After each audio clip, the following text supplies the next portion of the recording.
So you're thinking about moving to Salt Lake City. Well, before you choose a suburb, let's be real. It can make or break your experience here. Some are affordable, but they're far from the action. Others have incredible schools, but they have sky-high prices. And a few might surprise you with hidden drawbacks that locals don't always talk about. So in this video, I'm gonna rank the top 10 suburbs you need to know about so you can find the one that actually fits your lifestyle.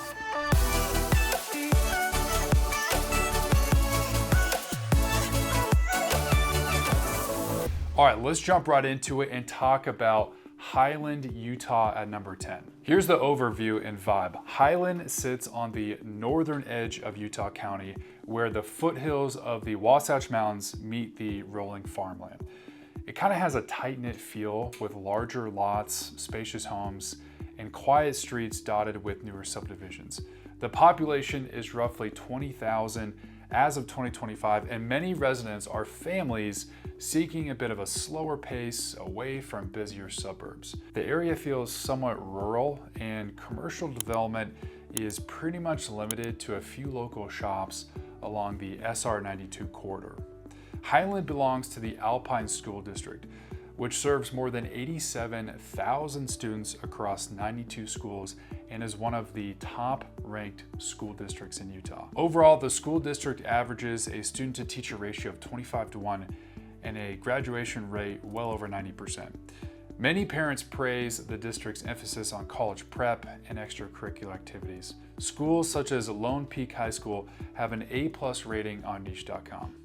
Outdoor recreation is Highland's most well-known attribute. American Fork Canyon lies minutes away with trails for hiking and mountain biking. It also has campgrounds, waterfalls, and quick access to the Timpanogos Cave National Monument. The Highland Glen Bike Park offers multiple courses designed for all ability levels, making the suburb popular among cyclists. And residents can explore alpine city parks, equestrian trails, and nearby reservoirs. But of course, there's always a catch. According to Zillow, the median sales price is around $983,000. In fact, Alpine is one of the most expensive suburbs in the entire state. That's because homes sit on half-acre or larger lots, and there's several newer built luxury homes with open floor plans and custom built finishes. Because much of the land that can be developed is already taken, competition for property is pretty tough. Families with smaller budgets will likely be priced out. Now, Highland's main amenities revolve around outdoor activities. Shopping and dining choices are somewhat limited in the local vicinity. Residents typically have to drive on I-15 for a few minutes to either American Fork or Lehi for shopping or dining. So besides high housing costs and limited nightlife, Highland can also feel a bit isolated. So if you're craving more walkable neighborhoods, you might have to look elsewhere. At number 9 is Draper. Draper saddles Salt Lake and Utah counties along the East Bench, blending suburban neighborhoods with tech campuses. Draper tends to attract professionals working at companies like Adobe and Pluralsight in the tech sector. The city has grown rapidly in the past 2 decades and now has roughly 50,000 residents. Draper is served by the Canyons School District, which enrolls about 34,000 students and is one of Utah's top performing districts. Public School Review ranks it among the top 20% in math and English proficiency, plus a graduation rate about 90%.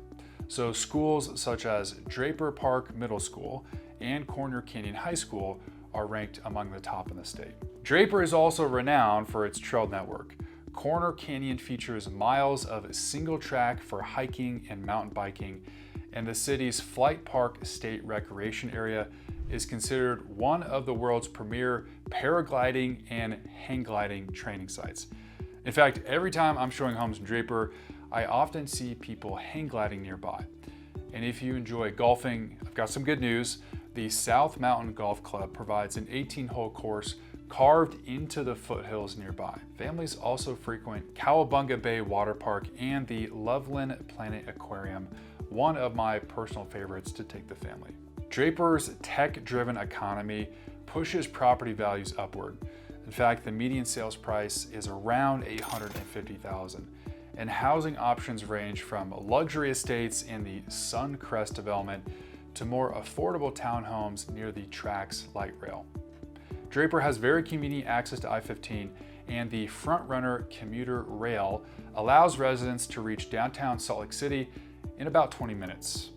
This area includes ample dining and shopping at Southtown and Draper Crossing. In fact, some of my all-time favorite restaurants are located in Draper, including Cultivate Kitchen, the Cliff Dining Pub, and the Pines, if you're looking for something a bit more formal. Its mix of high-paying jobs, strong schools, and abundant recreation makes it a favorite for young professionals and families. But here's the potential downsides of Draper. Rapid growth brings congestion. Traffic along I-15 and Bangerter Highway can be heavy during rush hour. Housing prices are higher than many areas of the state, so affordability can be tough. Number 8, one of my personal favorites, is the Daybreak community of South Jordan. Now, South Jordan itself sits in the southwest corner of Salt Lake County. Much of the city's growth does center around the Daybreak community, which is a master planned community built around the man-made Ochre Lake. South Jordan has about 78,000 residents and is known for wider streets, meticulously landscaped parks, and an abundance of new construction housing. The city falls under the Jordan School District, which is actually Utah's largest district after Alpine.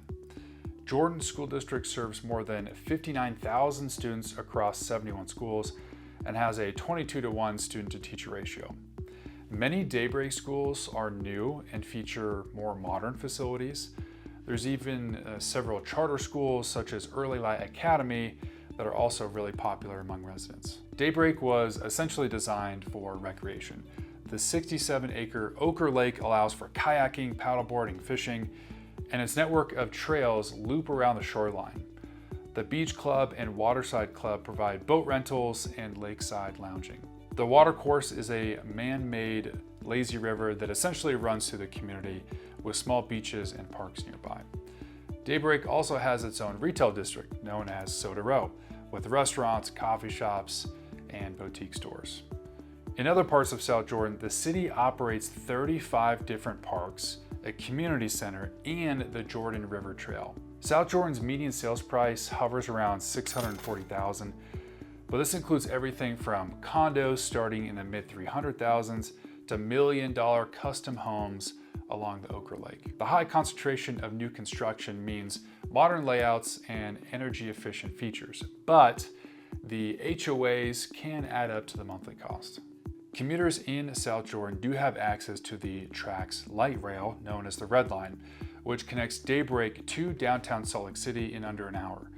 The city also sits near Bangerter Highway and Mountain View Corridor, which have seen expansion efforts in recent years. Unfortunately, HOA rules in Daybreak can feel a bit restrictive, and the high density of housing leaves more limited backyard space. South Jordan's growth has led to traffic bottlenecks, and the city is behind in establishing better infrastructure to really accommodate the population growth. Number 7 is a suburb that you might not ever heard of before, but you should. It's called KAYSVILLE. KAYSVILLE has a population of roughly 33,000 and is nestled between Layton and Farmington in Davis County, which is just north of Salt Lake City. It offers kind of a charming downtown feel and a reputation for being a more family-friendly community. Many homes are on sort of a quiet cul-de-sac with views of the Wasatch Mountains. KAYSVILLE belongs to the Davis School District, which serves about 73,000 students across 96 schools and consistently ranks in Utah's top 30% for academic performance. The school district boasts a graduation rate above 90% and a student-to-teacher ratio of 24-to-1. Niche.com gives this district an overall grade of an A-. Farmington High School and Davis High School are well known for strong AP programs and athletics. KAYSVILLE tends to appeal to outdoor enthusiasts. Residents enjoy fishing at the KAYSVILLE Pond, hiking and mountain biking on the nearby trails of Antelope Island State Park, and skiing at Snow Basin Resort, which is really just a short drive north. Nearby Pineview Reservoir and Willard Bay is where you'd probably take your family to go boating or jet skiing. The median sales price of KAYSVILLE is about $670,000 as of late 2025, although Davis County in general is kind of less expensive than Salt Lake County. KAYSVILLE sits roughly 20 minutes north of downtown Salt Lake City and about 25 minutes south of Hill Air Force Base, so it's kind of a good halfway point between each. There are a few key reasons, however, why you might not want to live here. The city lacks nightlife. Entertainment often involves outdoor activities or family events, so if these aspects don't necessarily make you excited, then you might be better off living somewhere else. Traffic along I-15 can also be heavy during peak hours, and there aren't many other options traveling north and south through this area. Number 6 on this list is the neighborhood of SUGARHOUSE in Salt Lake City. SUGARHOUSE is one of Salt Lake City's oldest and trendiest neighborhoods. Over the years, it's kind of morphed into a hub of like independent boutiques, galleries, breweries, and cafes. But the neighborhood blends kind of this like historic bungalows with more modern apartments and draws a good mix of like college students, professionals, and families. The population of SUGARHOUSE hovers around 35,000 and belongs to the Salt Lake City School District. SUGARHOUSE belongs to the Salt Lake City School District, which serves about 19,000 students across 42 schools. HIGHLAND High School sits adjacent to SUGARHOUSE Park and enrolls roughly 1,500 students, offering things like International Baccalaureate and AP courses. Niche.com typically assigns the district a B grade due to strong magnet programs and a more diverse student body than other local school districts. If you've ever visited Salt Lake City before, you'll notice just how unique SUGARHOUSE is and why so many people prefer to live here. It kind of thrives on walkability. The neighborhood's crown jewel is SUGARHOUSE Park, which is right across the street from one of the largest shopping and dining plazas in the city. Lots of new development, including the SUGARHOUSE Crossing, has revitalized the area with apartments and stores. The nightlife in the area is definitely more alive than most of Salt Lake City suburbs. It's a much easier place to find bars and restaurants that are open late. Some of the top-ranked restaurants in the state are located in this area as well. The popularity of SUGARHOUSE is reflected in the median sales price of roughly $685,000. Although some of the more desirable pockets of this neighborhood will be far more expensive than that.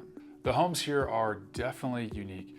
Picture historic cottages, often mid-century brick homes with lots of charm. The classic look and feel of this area is attractive to a lot of people.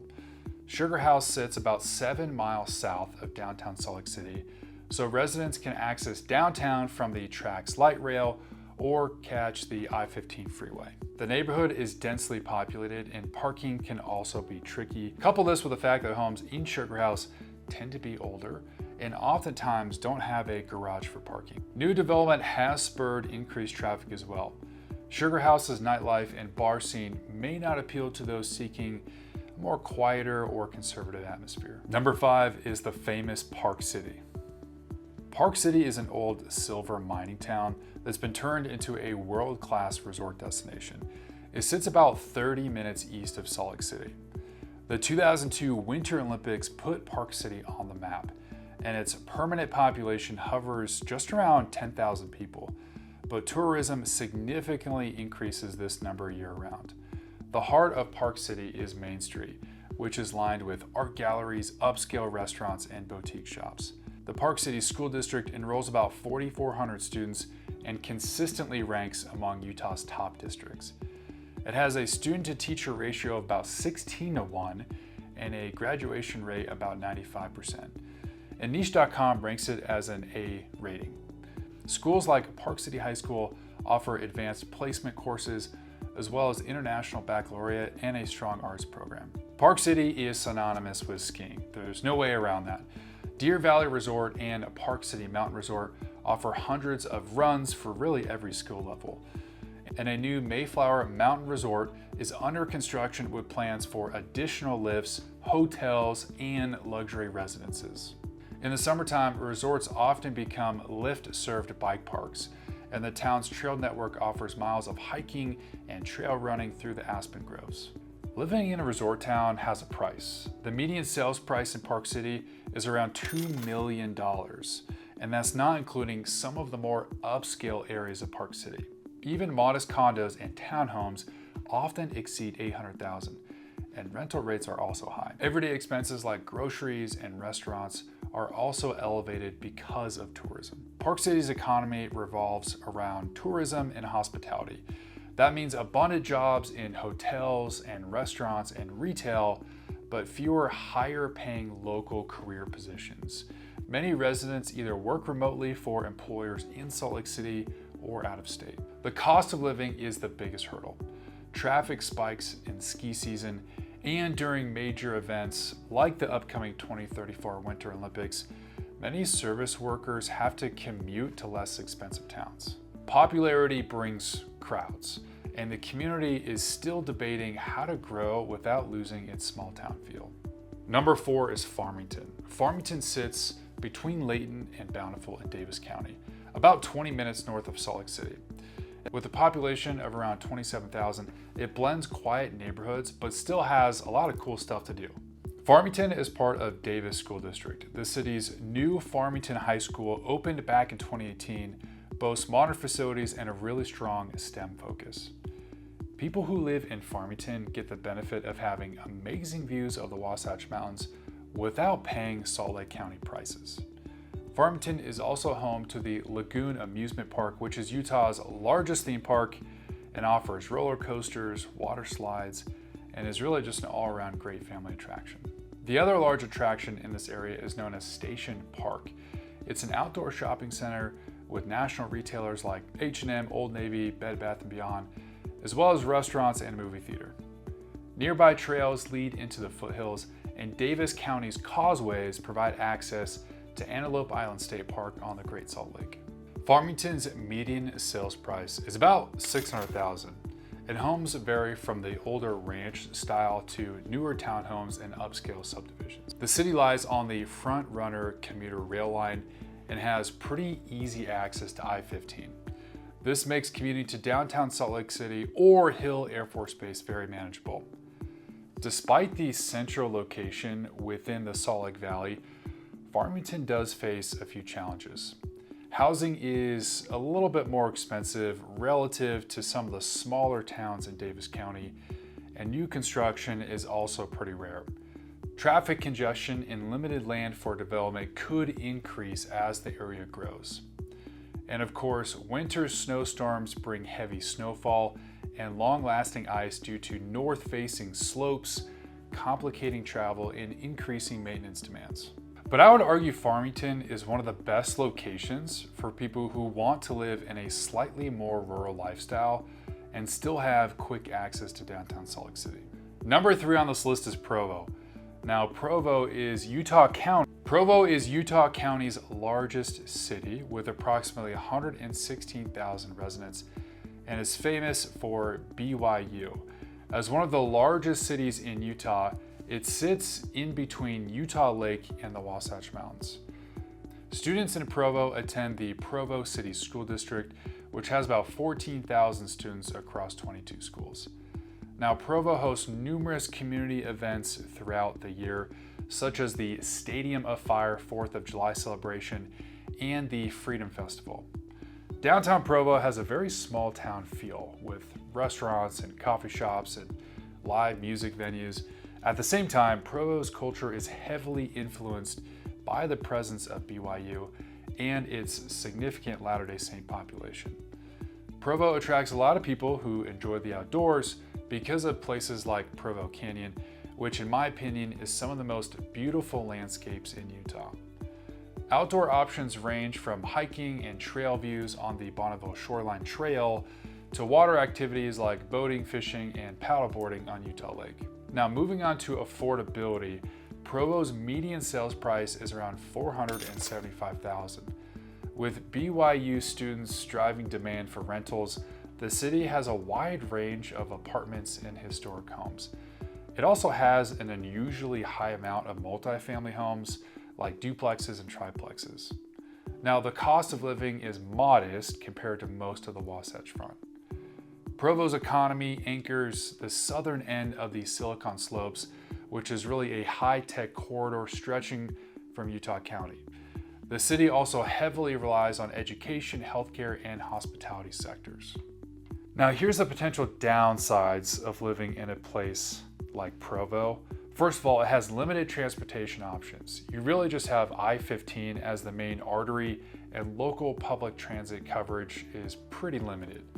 Much of the housing inventory here are older homes, either requiring renovation or a higher cost of maintenance. And to be honest, Provo can also feel a bit more isolated because much of the surrounding suburbs are relatively small, and you kind of have to drive a good amount to a bigger town like Lehi to get to the next biggest city. Number 2 on this list is Bountiful, somewhere that I think is highly underrated. Just 10 miles north of Salt Lake, Bountiful combines suburban lifestyle with quick access to downtown Salt Lake City. The city is about 43,000 residents, and much of Bountiful has beautiful views of the Great Salt Lake. Bountiful students attend schools within the Davis School District, which I've talked about before, which means it benefits from the strong academics and extracurricular activities. The district's graduation rate, like I said, is around 90% and has a broad selection of AP and college prep classes. Now let's talk about recreation and amenities. Outdoor activities here are plentiful. One of the most well-known areas is called Mueller Park, which winds into the Wasatch foothills.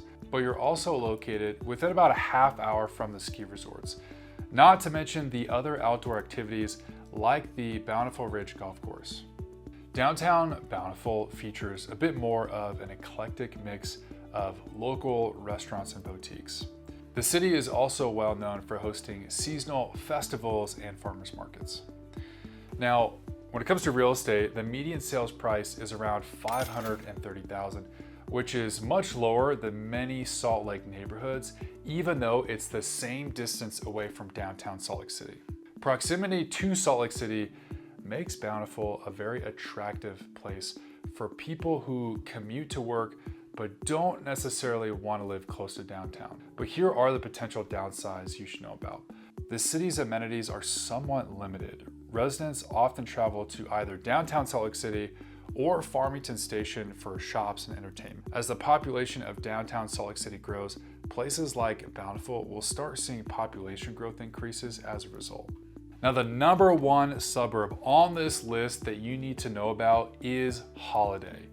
HOLLADAY sits just south of Salt Lake City and offers tree-lined streets, historic homes, and a more upscale feel. It feels more like a village, honestly, than a suburb. Its population is around 31,000 people, many of whom are professionals, retirees, or families drawn to the city's low crime and beautiful mountain views. HOLLADAY belongs to the Granite School District, which serves about 60,000 students across 87 schools. Specific HOLLADAY schools like Olympus High School have always been popular among locals. HOLLADAY is unique in that it kind of has this old-fashioned charm to it. The city's downtown has tons of popular restaurants, and you'll find a lot of the locals hanging out in places like the HOLLADAY Village Plaza. And for a smaller town, it still has the Old Mill Golf Course. HOLLADAY is minutes from popular hiking routes, including Neff's Canyon and Mount Olympus Trailhead.